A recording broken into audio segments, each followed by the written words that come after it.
So we're here at the 2024 Lars Anderson Porsche Day. I wouldn't want to be here. Are you kidding me? The Wandering Bostonian had to show up. And not only do I have to show up, I had to bring my Porsche and just join in.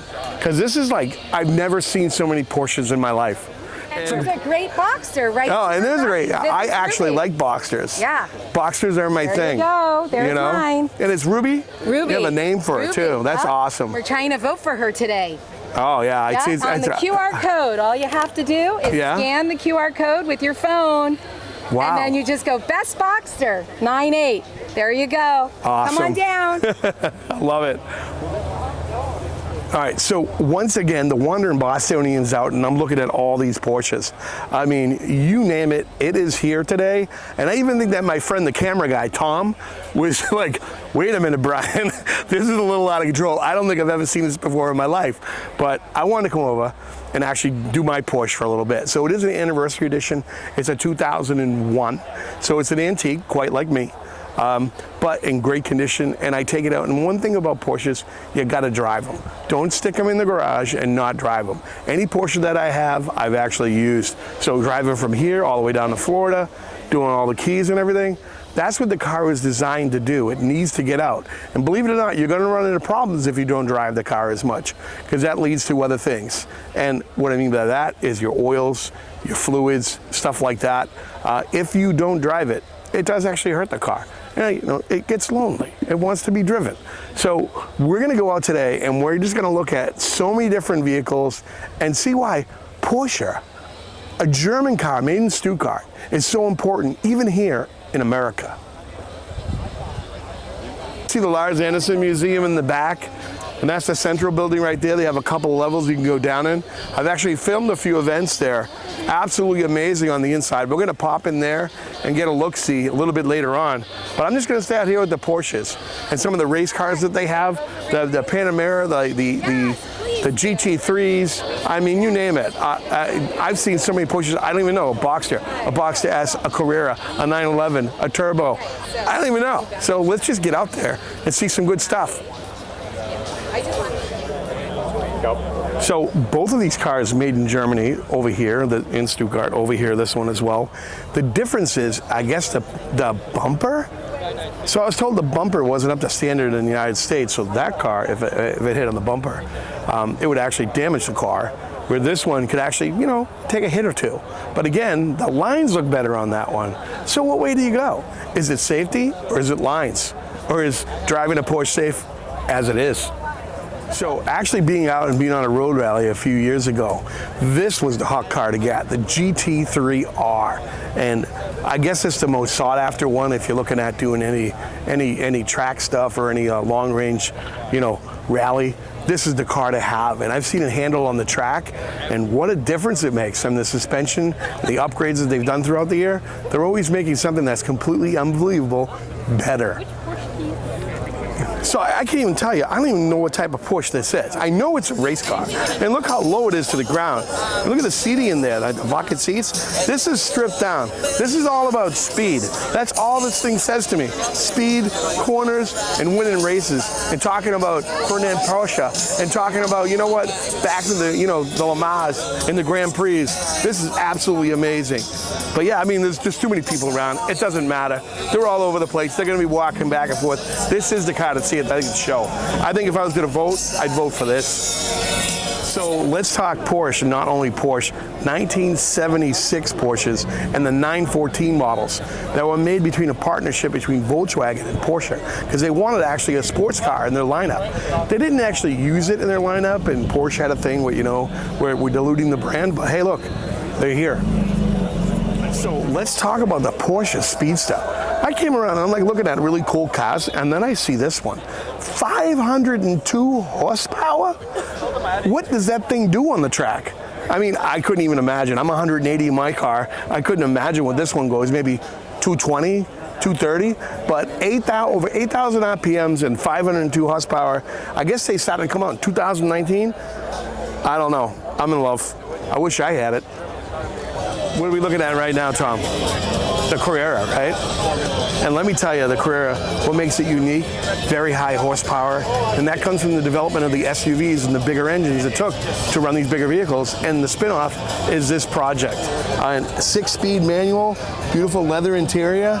Oh man, I can just imagine driving this one, sit around the Autobahn, or actually through like France or Spain where I've been. This would be the car I'd like to take around. 600 horsepower. So again, when we're looking at this one, we're looking at an SUV and a Porsche like we were talking about before with that Carrera upgrade with the larger engines. Well, this thing, I guess, it pays the bills. And SUVs became so famous that everyone wanted to drive an SUV. Maybe they had a family now and they wanted to still drive that Porsche and have that feeling. They purchased this. And that actually let all this happen. So when you look at it, it enabled the company itself to grow, expand, and actually it actually purchased Volkswagen, right?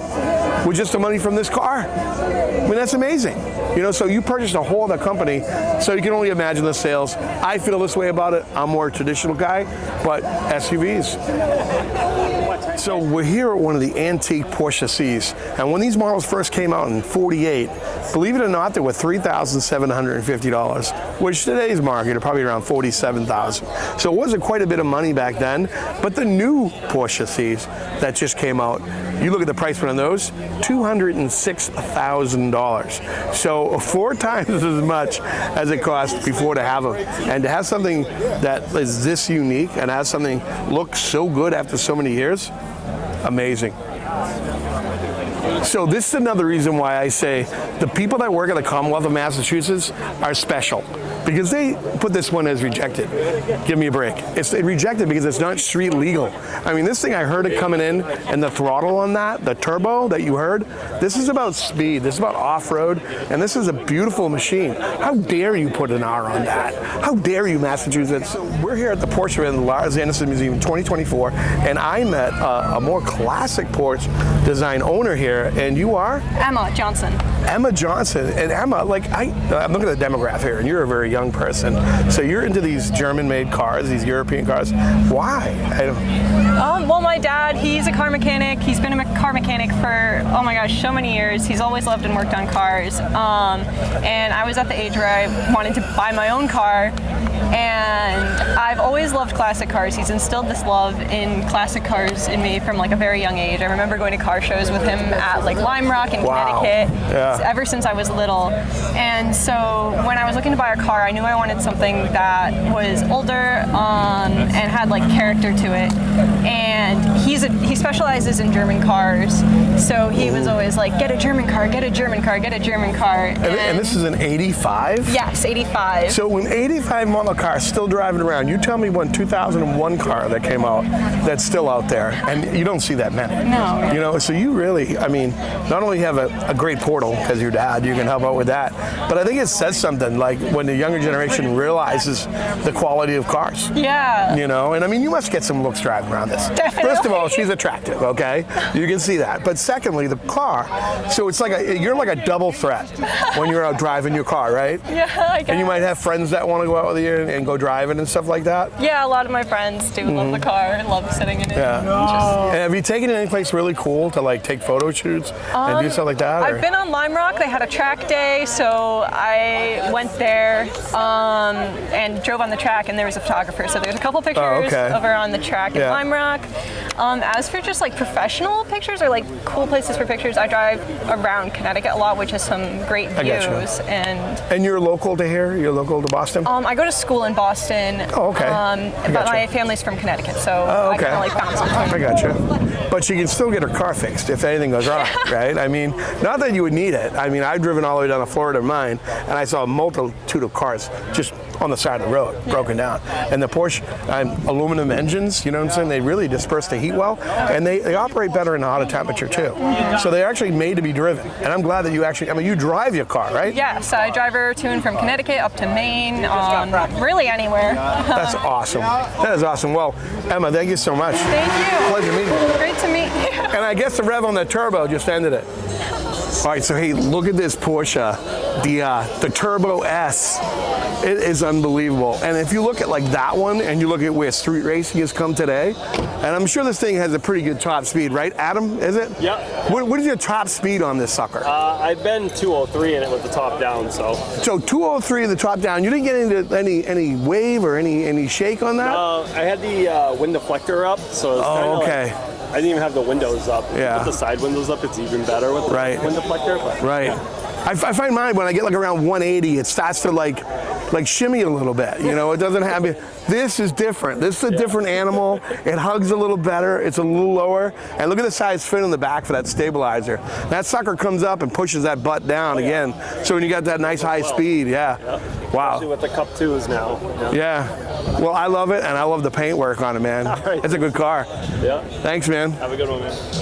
I guess we're going to wrap it today because we want to take a look at more of these Porsches out here. And you know what? I don't have enough time in the day to make more videos. So this is going to be our exit. This is what you're seeing. We'll have some great pictures later on. We'll have some documentary on some of the cars. But like, this is it, man. Look at it. The museum in the background, these beautiful Porsches.